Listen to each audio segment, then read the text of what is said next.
For all your photo, video, and voiceover needs, check out the fine folks at Blueberry Productions.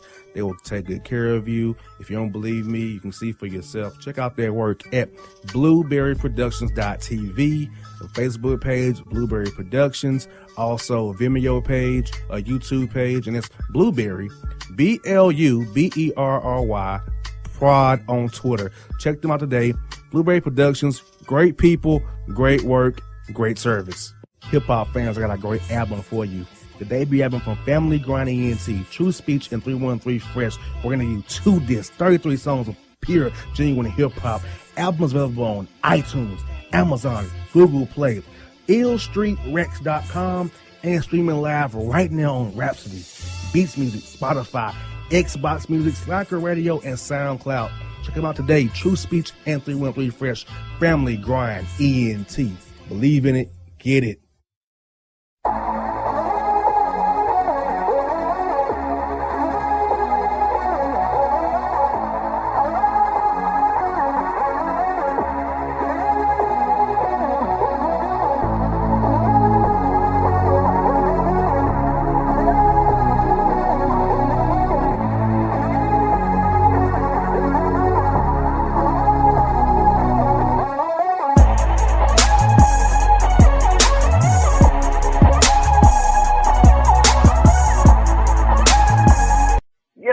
The Bossman Show with John Beckler here on the Bossman Radio Network, Atlanta, Georgia. Here we're joined at the top of the show by the new head coach, Mississippi State Bulldogs, Hale State, the one and only coach being Howland. Coach, how you doing this morning, sir? I'm doing great. Great to be with you. Thank you. You're welcome, Coach. Coach, I have to ask you, you've been out of the game 2 years of coaching. Now, tell us, what about Mississippi State struck you to say, this is an opportunity for me, this is a place where me and my family are going to come and get back to coaching and help bring the Bulldogs back to prominence? Well, I'll tell you, there's a number of reasons. One is the people here are so nice. They're so great. And I've never met people so friendly, so hospitable. I mean, it's just a phenomenal feeling when you walk around this campus or this town of Starkville or the state, even in Mississippi. People are so nice. But secondly, we've had a lot of success over the course of a number of years at Mississippi State in basketball, starting with Richard Williams back in the late 80s, early 90s, including the 96 Final Four, 95 Sweet 16, and then Rick Stansberry did a phenomenal job with 14 years here at Mississippi State, where he went to the NCAA tournament 6 times, won a couple of SEC championships, did a phenomenal job. So in my mind, John, wherever you've had success before, you're going to have success again.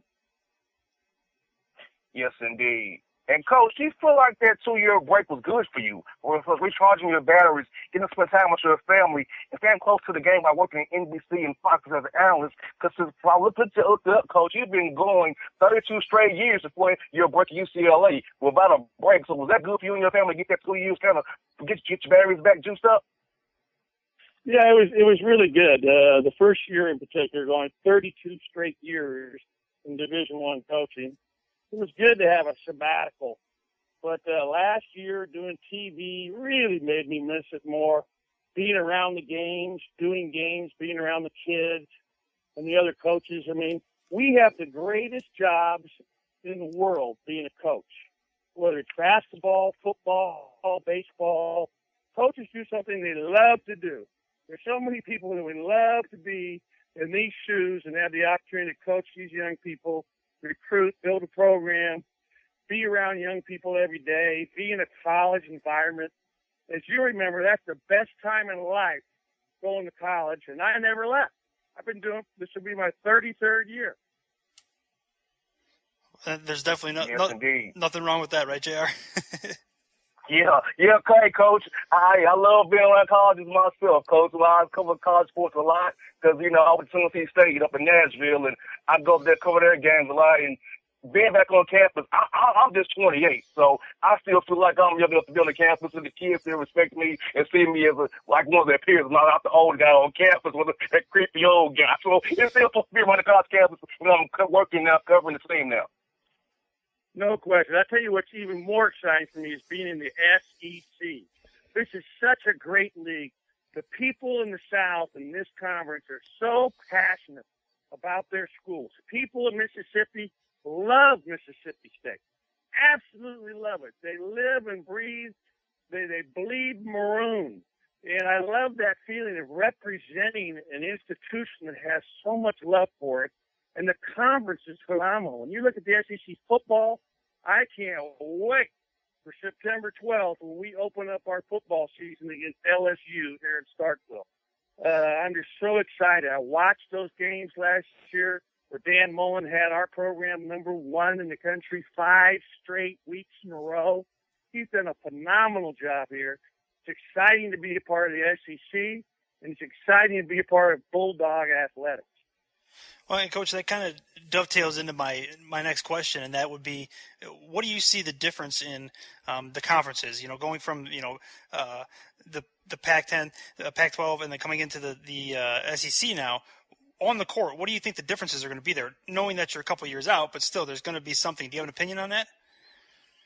Yeah, I think everywhere. I've been in the Big East, the old Big East with UConn, Syracuse, and I was in the Pac-12 for 10 years, and now I'm in the SEC. And obviously, this is my first year in the SEC, but what I see is a bunch of great athletes. SEC has always been good. All those 5 power conferences are the best leagues in the country year in and year out.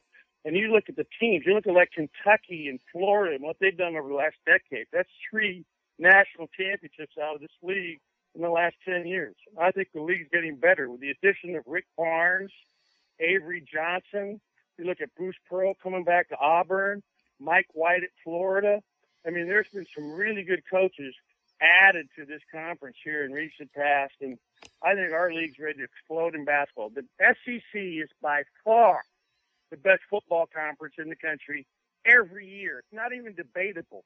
Anybody who would debate that anywhere absolutely is clueless, and I think everyone in the country knows that. I think our basketball can get a lot better as a conference as a whole in terms of its overall strength, and I think that the conference has great leadership. I'm really excited, and I want to tell you that I'm excited to recruit Atlanta. One of my assistants who was with me at UCLA for 2 years was Corey McCray. Corey grew up in the Atlanta Celtic AU program, where his father was one of the founders of that program and has great relationships with so many coaches in Atlanta. We recruited Jordan Adams and Tony Parker out of Atlanta when I was at UCLA, and both those kids are phenomenal kids. Jordan's now with the Memphis Grizzlies, and Tony will be a senior here at UCLA, and he is poised to have a great senior season and get drafted himself. And Coach, speaking of recruiting, you're in Starkville, Mississippi, but you got Nashville up 4 hours from you, Memphis, Birmingham, Atlanta, of course, down 20 to the east, and you got also go down to Louisiana, Baton Rouge here if you want to. Also go up to Dallas, Texas. You feel like in Starkville, Mississippi, you're in a good location to get out 4 or 5 hours and find good talent to bring to the Bulldogs to help you guys keep on that great tradition you got down in Mississippi State and get the Bulldogs win the SEC, compete with Kentucky of the world, Florida of the world, Avery Johnson, Alabama, Bruce Pearl, Arkansas. So how do you feel about your location can get you all kinds of these great players to come down there and play for you? No question. And I'll tell you what, it is a great recruiting area in the country. And the thing that's interesting, there's so many small towns. When you look at small towns in Mississippi, small towns in Louisiana, it's amazing how many great players have come out of these small towns over the years, both in football and basketball. I mean, it's just astounding to me.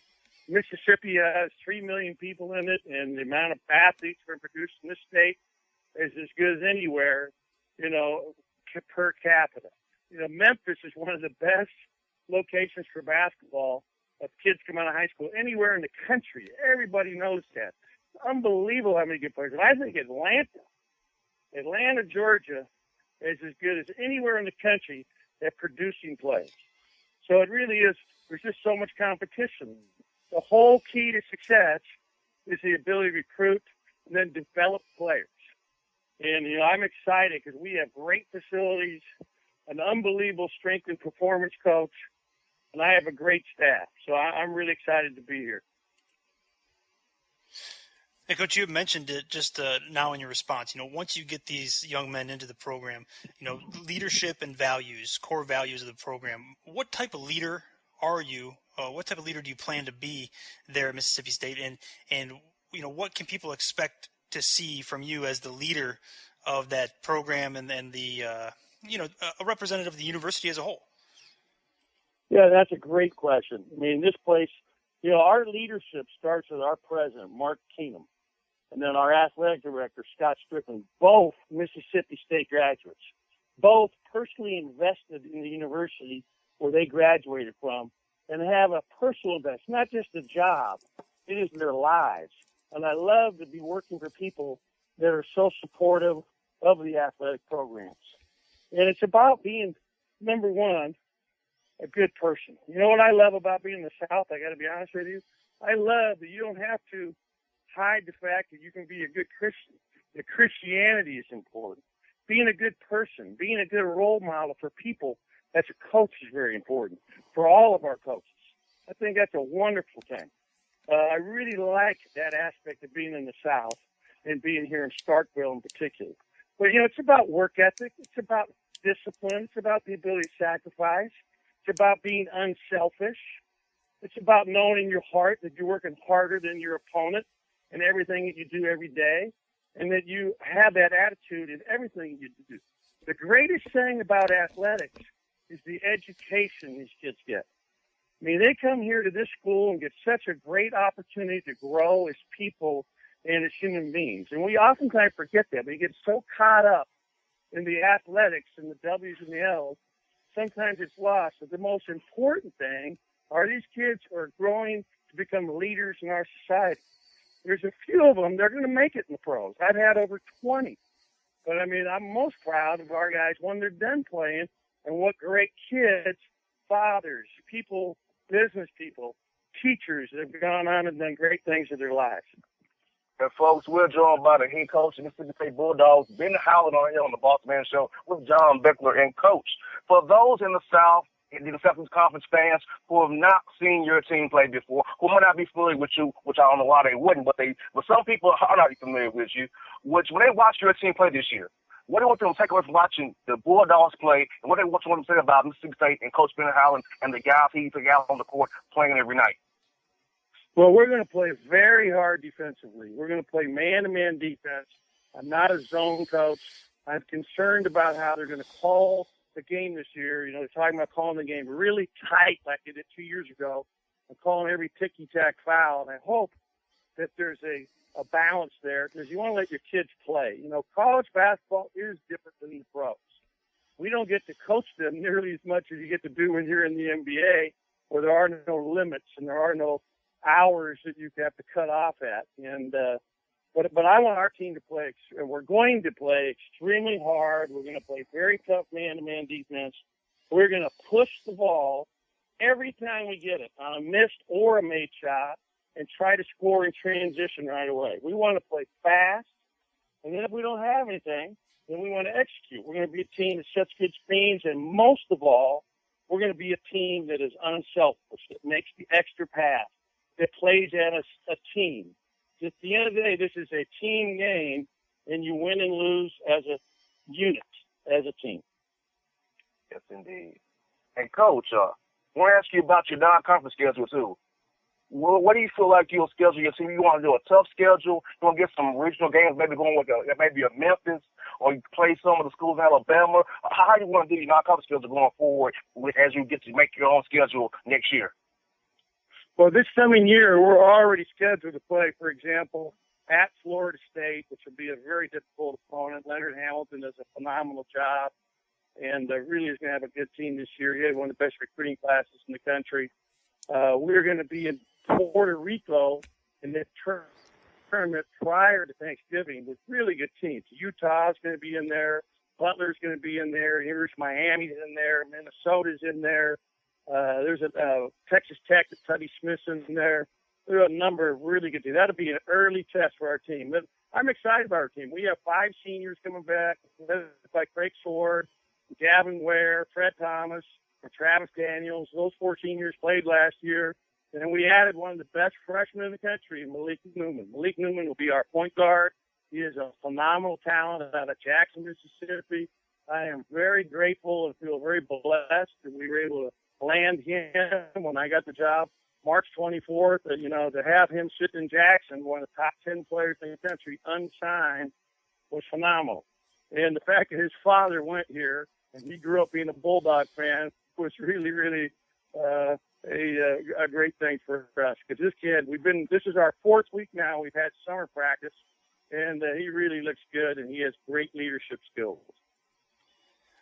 Coach, just to jump back to the rules for a quick second, what are your feelings on the new rules Sure. that the committee approved for this upcoming season? And, you mentioned the defense and some of the ticky-tack nature of the calls that have been made in the past. Are there any rules that you'd like to see for next, addressed next off season?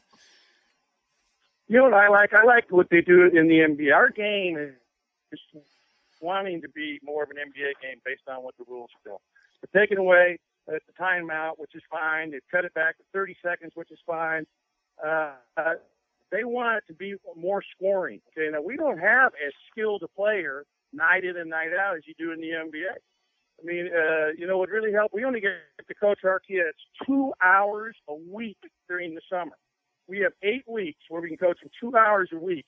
You can't do enough work to help kids become better shooters and passers. If we could just work on shooting and passing during the summer for 8 to 10 hours a week, and these kids, they want to get better. They want to be coached. This is the best time to do it. I think it's crazy that we can't coach them more during the summer in terms of the amount of hours. I will tell you this, that they're talking about kind of calling the game way tighter this year. What's going to happen is there's going to be so many fouls, everybody's going to go into a zone defense. And when you play against zones, you have to be more patient on offense. I contend that the game will become a slower-paced game because everybody's going to be facing zones because you're not going to be able to play man-to-man because every little touch is going to be a foul. I think it's going to really be a tough thing to start with. And, maybe eventually they'll do what the NBA does and they'll have defensive 3 seconds and all those rules. I hope not. But they're trying to turn it in, and the difference is in college too, guys, is that in college basketball, we only play 30 games during the regular season. 31 actually is your max. The NBA is 82. Every game for us is a playoff game. Every game is the biggest game of the year. Every game counts 3 times as much. So the defensive intensity at our level is extremely high because everybody wants to win. I think it's a great game. I love watching. I love doing the games this year. I did, Big East, Pac-12, Atlantic 10, phenomenal. That college basketball is at the best it's ever been. You saw Duke, Wisconsin in the finals this year. That was one of the top TV viewership in the last 15 years for the championship game. People love the game. It's the greatest game in the country. It's the one you get to be closest to. There's the most, it's more personal. You see the kids right up close. There's nothing better than college basketball. Now, Coach, you had just mentioned, a change that you see coming down the line with these new rules. Since you've last been on the sideline, those 2 years, have you seen a change in the game from then to now? Not really. I think that the game has been pretty consistent the last few years. I just think the athletes, you got to understand now, there's so much more science and technology in training. We have one of the best strength coaches in the country. We just hired her, David Deach. You should see the stuff they're doing. We did yoga this morning as a team. I got my old man body out there and did yoga today. And boy, was that great. I mean, all the different things. These guys are doing yoga, which is phenomenal for the core, for flexibility. All of our training has to do with basketball motion in terms of exercises that are relative to basketball movements. Eating right. I mean, our players are so now into their nutrition and trying to eat right to take care of your bodies. When you look at analytics and what you do to try to be an NBA player and how they study you, body fat composition, all these aspects play into it. Now, like Pat Riley at Miami, they don't even look at a player that has more than 10% body fat because they've done the studies. If you do, your chances of being an injurious player is so much higher. and they're investing millions of dollars in kids. This thing is really getting more scientific and more technology every year, and it's phenomenal. That's why these kids are so good defensively, because they are so athletic and in such great condition. And Coach, final question for you. I should be hired as the new coach of the Bulldogs. What is my typical day like for you? Like today, maybe you have workouts, you're going to do an interview with John and myself. So what's been like a typical day for you since you've been hired down there in Starkville with the Bulldogs? So what is my daily routine going to be? Is that your question? I'm sorry. Yeah. Tell like how your daily routine is. Like what's your typical day like? More of us recruiting, coming in a recruiting call. Maybe workout, practice plans. I just want to try and get insight. Like how's your day typically? It's a great question. This morning we had yoga at 8 a.m. for our players, and they had breakfast. We have an overnight camp with about 120 campers here. So I dress the camp, go through a skill development session. Then I'm taking a 5-mile walk in this heat before it gets too hot. It's only about 90 here right now. And then we're going to be making recruiting calls. I'm back in camp, addressing the team.